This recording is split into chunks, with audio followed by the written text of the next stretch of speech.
What's up, guys? It's Grant over at the Urban Foresters, and I want to talk to you about hurricanes and emergency tree stuff in general. I have a lot of friends and customers in property management, and more experienced people have gone through dangerous weather events before and had tree issues, but maybe some other people would find this helpful. So, just trying to share some experience that I've had with storms and trees. It's Hurricane Harvey right now. This video might be on YouTube forever, but Hurricane Harvey is coming into Corpus Christi tonight, and it's affecting Houston. We're getting a lot of rain and a little bit of wind, and I kind of want to talk about those two elements in regards to storms. The real deal with trees and damage to your property and to your trees is really wind. Flooding is awful, of course, and causes all sorts of problems for our communities and our properties. But on the whole, trees and flooding, if you already have a tree that's leaning or was unstable to start with, a really oversaturated soil may cause the tree to uproot and fail. But really, wind is what causes most of the damage that we get in weather. And a wet canopy, water on the leaves can cause the limbs to be heavier and exacerbate any of these wind problems. But in general, if an analogy for you to help sort of make this make sense, if you're driving down the road in your car and you're going 15, 20 miles an hour, and you put your hand out the window, there's force there, and if you put a potted plant, a house plant out the window at that speed, the leaves would be flapping around, but the plant probably be okay at 20 miles an hour. Now, as you start to increase the speeds, it gets out of hand quickly. In my experience, I went through Hurricane Ike in Houston as an arborist, and so that was my first experience of a hurricane as a tree guy. And as you get up near 40 and 50 and anything above that miles an hour, you're really going to start to see major breakage in the leaves and on the limbs. And beyond that 80, 90, 100 miles an hour, catastrophic failure of the trees. And we're not getting that probably with Harvey. So at the Urban Foresters, we are prepared for emergency situations to help our customers, but we're not anticipating that. Mostly we're just stuck at home.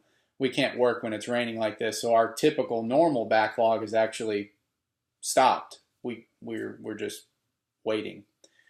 Let me talk about the actual post-catastrophe environment, if you haven't been through that. It is extremely difficult. It's very hectic. Resources are thin. Even our own ability to function and operate, even though we are an emergency responders, is limited. And if there's a major Category 2 or higher direct hit on the region, power's out. The gas pumps don't work. Food and water are scarce. So it's difficult even on us to function. And so sort of prioritizing our response, I'll move to that. If you are in property management, this is good to understand that immediately after the event, our primary responsibility or our primary focus for the trees and the debris on your property is going to be life safety issues, and really only that for quite a while. So what that means is if you're running a community or you own a property or you have a building or any kind of real estate where trees are down or there's trees through the roofs or on the buildings, on cars, blocking entry and exit for fire and emergency vehicles, that's our first priority. And we're going to come in at your request, obviously, and move and take those trees down, or just get the debris out of the way. But the property by no means is going to be fixed. There's going to be stuff everywhere.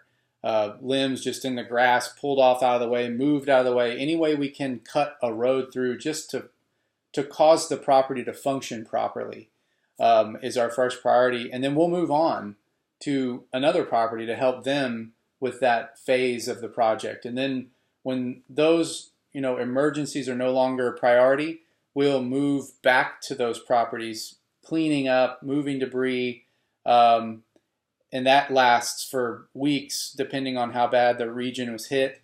And then even after that, we need a third phase of cleanup where we actually have time for one of our guys to walk through with a property manager or the owner of the property and actually look up into the trees and see what damage is there. You can have lasting damage to the tree or hazardous cracks in the tree that are high up that on those first initial phases, we're really not concerned about that yet. So when you're dealing with insurance and restoring the property to its previous condition, you want to make sure you include all that, because that's what your insurance company should be, is restoring you, making you whole from before the disaster happened. So that's Harvey's probably not going to cause that for us here in Houston. Now our friends in Victoria, Port Lavaca, Corpus Christi, they're going to have some major problems, and we'll be dealing with exactly this kind of thing. So I hope that helps. Post things in the comments or email us or call us. We're here. We're ready to help. And we even have our out-of-town friends kind of aware of what's going on. If we did have a disaster, I mean, we only have 6 or 7 tree crews. And on a normal day, those 6 or 7 tree crews are completely busy. So there's no possibility for us to service all of our client base in that emergency event where everyone needs us, right? Usually we service that customer base over the course of a year or 2 year period. Well, now all of you need help all at the same time. It's impossible. We have to prioritize based on the conditions, helping people. But we do have out-of-town resources, and in a large event, that's the only way we could ever clean up. There's actually a place for the storm chaser. We need those people in town helping us to clean up after a major event. So thanks, guys. I know that was long-winded, but for those of you who've never had a hurricane experience before or a disaster experience before, I hope that's helpful. Have a good one.